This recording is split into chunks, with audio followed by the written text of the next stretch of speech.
Real quick though. I always say real quick though, then I'll be talking for a long time.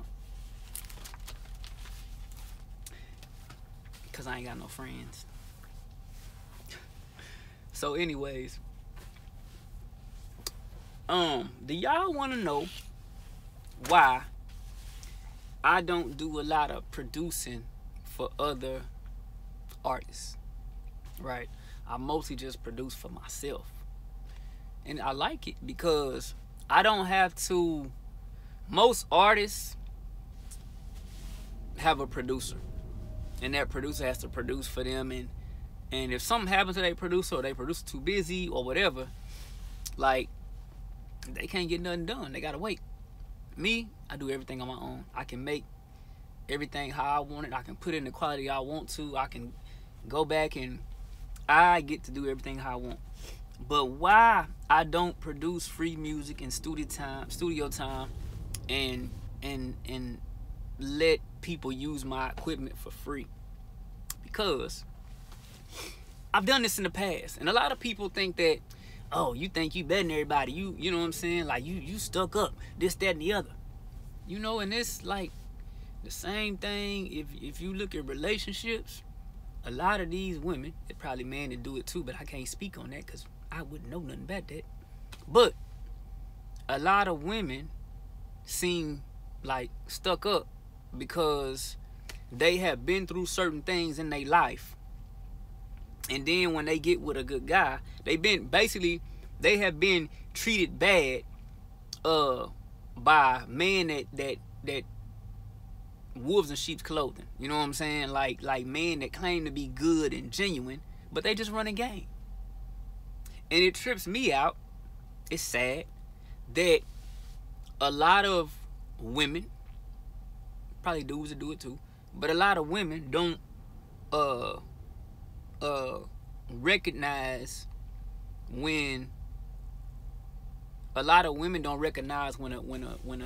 a dude is running game. But that's all about being in tune with God. But a lot of times, what men and women will do is we go after what looks good to us. So we will reject what God has for us because this look like what we deserve and what we want.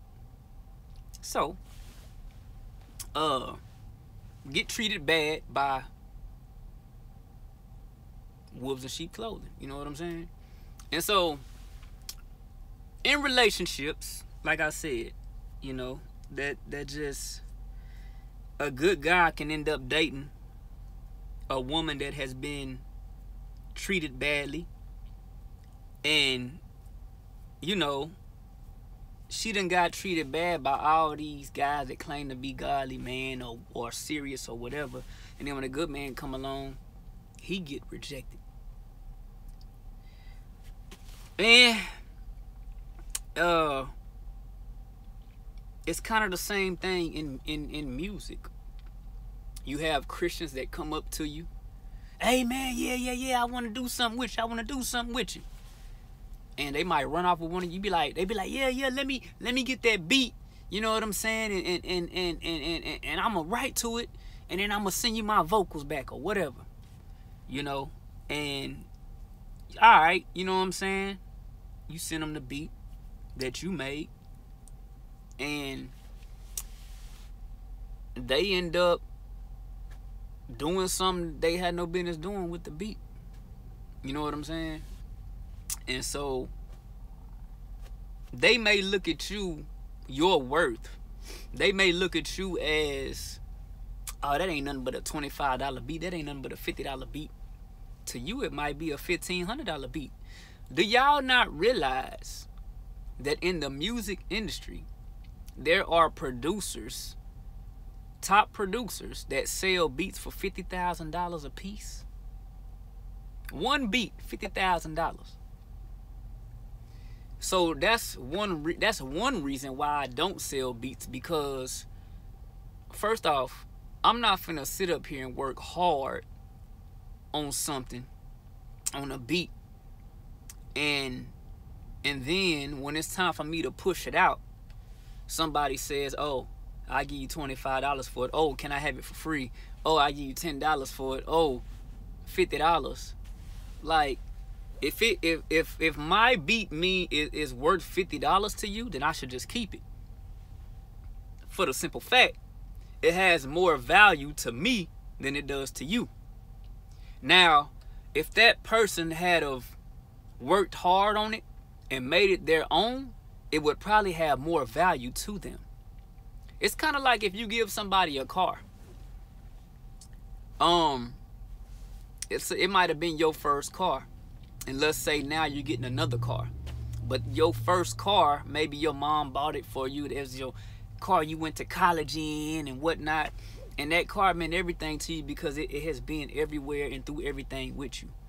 And your little cousin or somebody that you care about needs a vehicle, so you really don't want to give the vehicle away because it's paid off and everything, but you say, you know what, I'm gonna look out for your little cousin.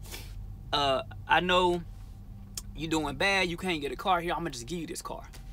And to them, it's just, okay, a little $500 car.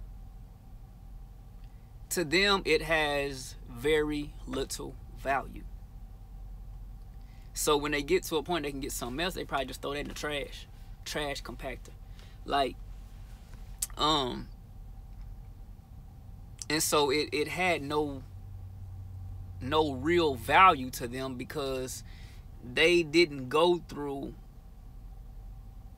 a lot with that. You know what I'm saying? If you work, I'm not a full-time artist.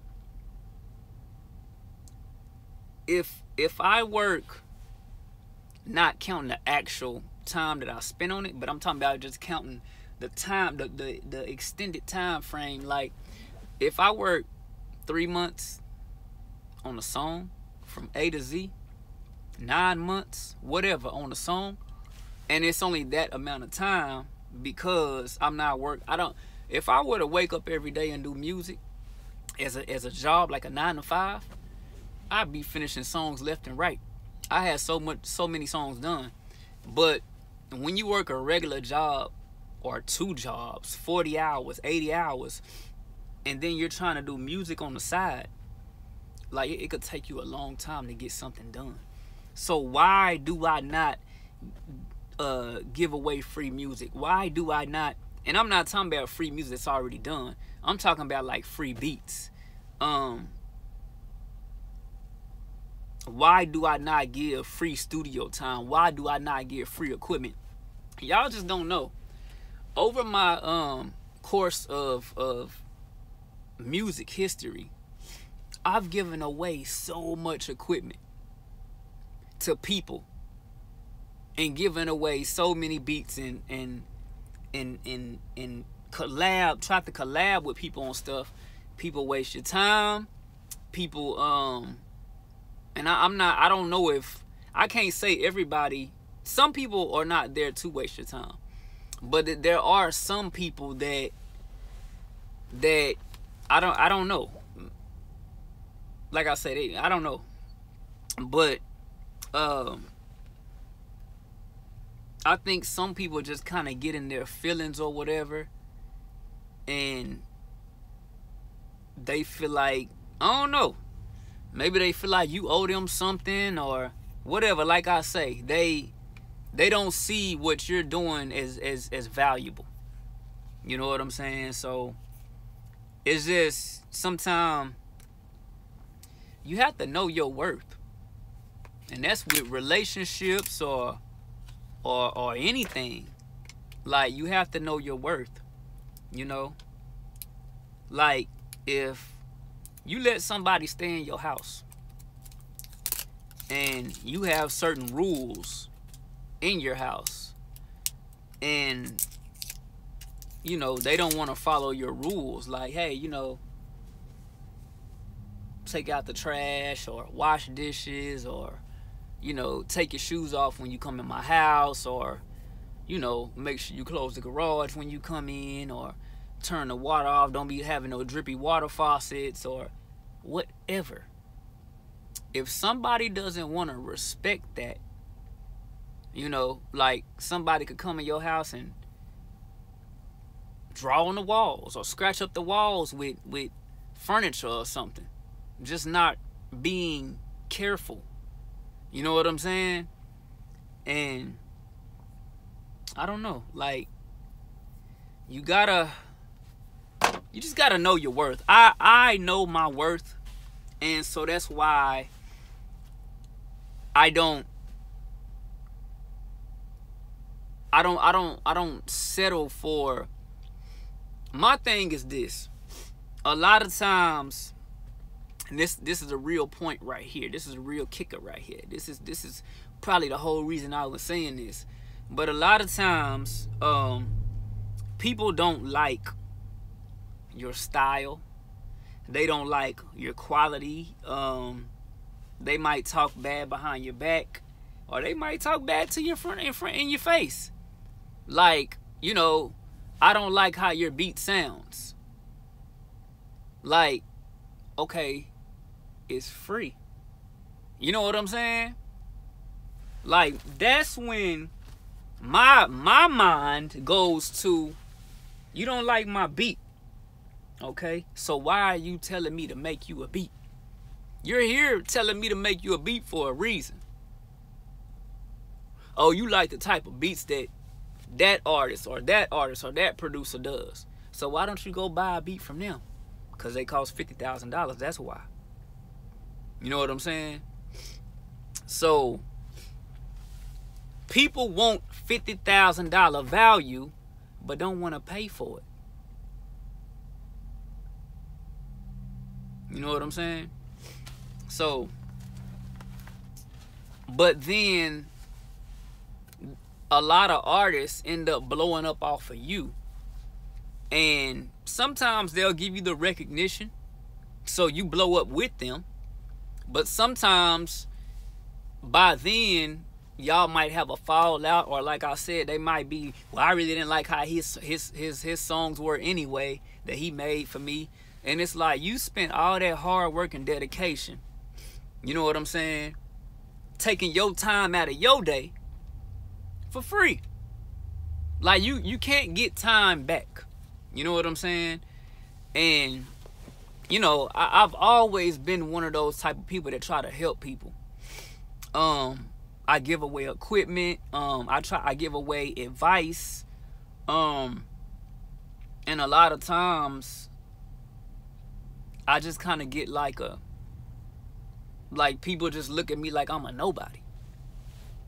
It's like you can explain stuff that you learned in school to somebody, stuff that you learned like from professionals, and to them, maybe they don't the person listen to it, the rookie that's listening to it, maybe they don't understand, or maybe they don't think that you're right.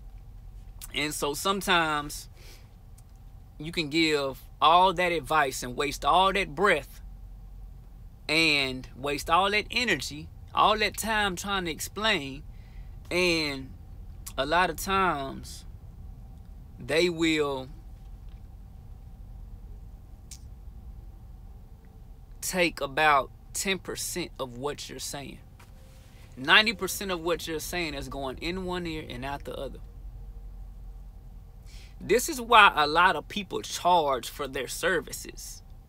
And the crazy thing is, you can have somebody that has a LLC or a certificate, or has been to school for, they got their degree, and they're charging for a service.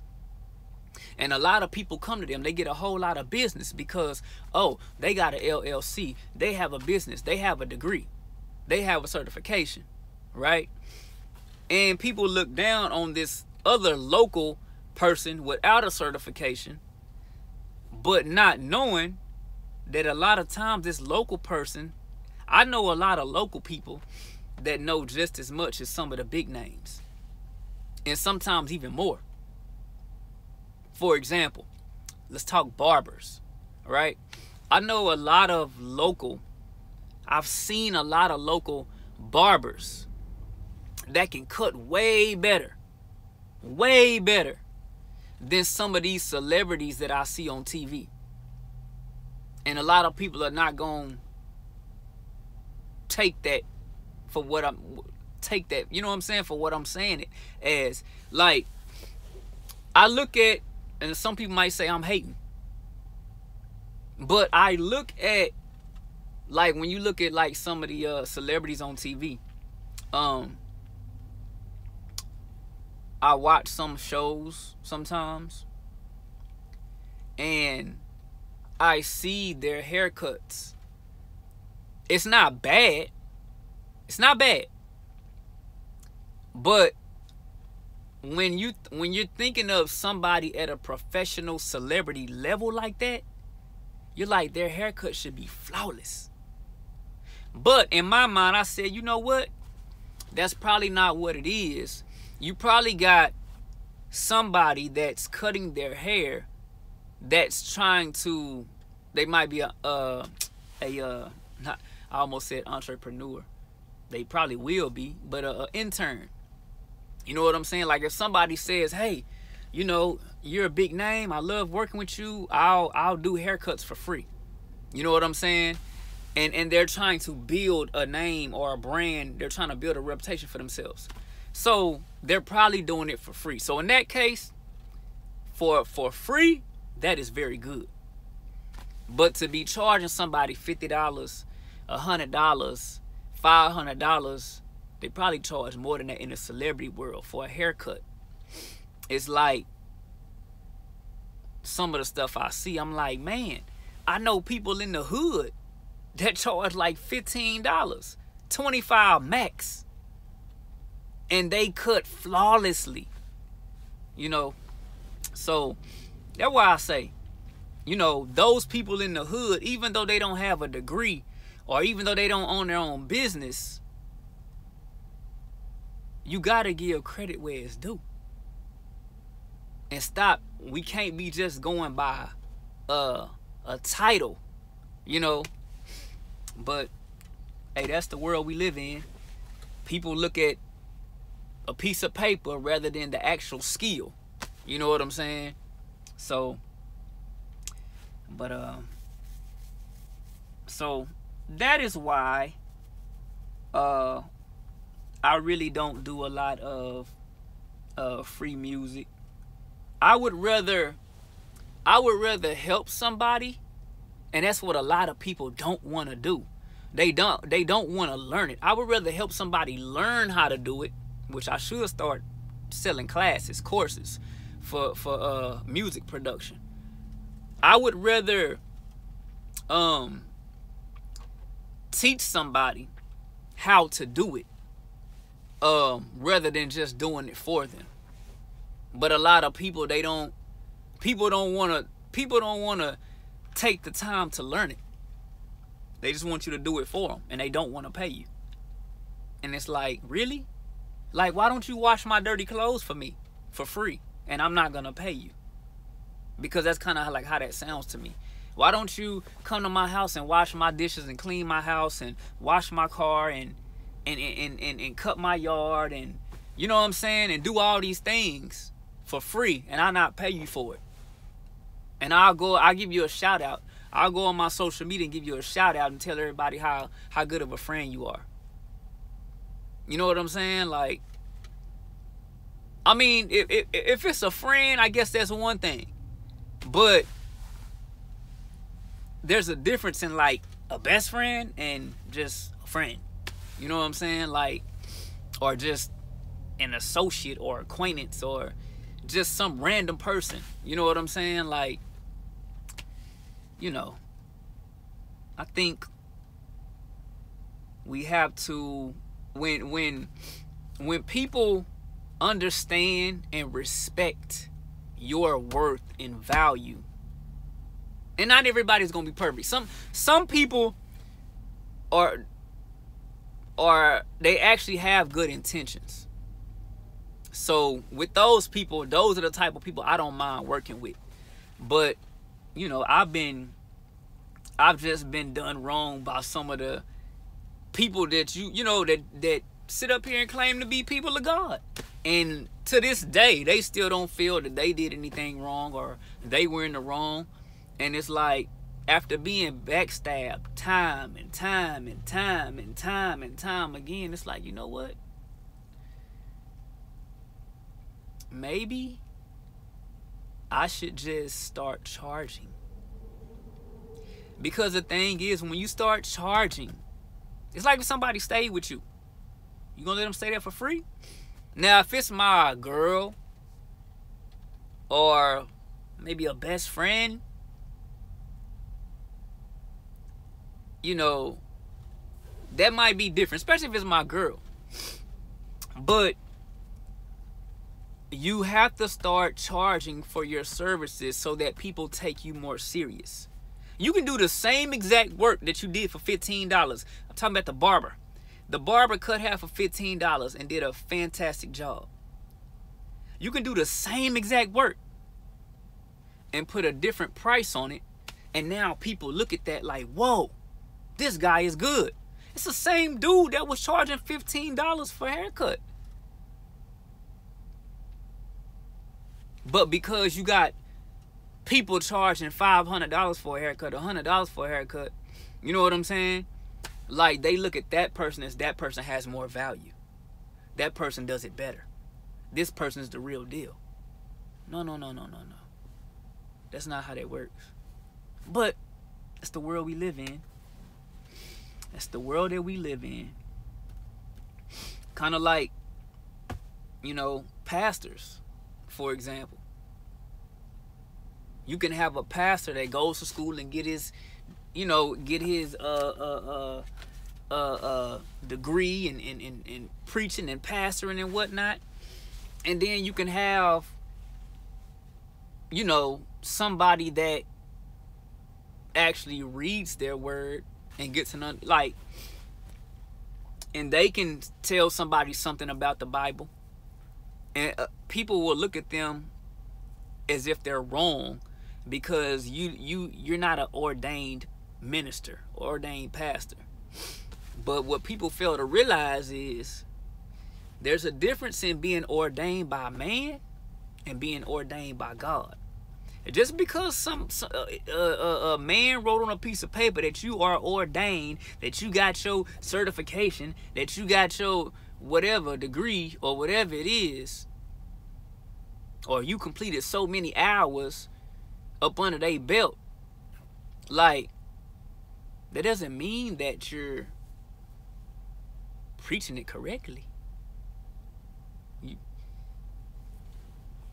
Look at how many big names are out here deceiving people. Well, I can't say look, because most people that are being deceived don't know they're being deceived.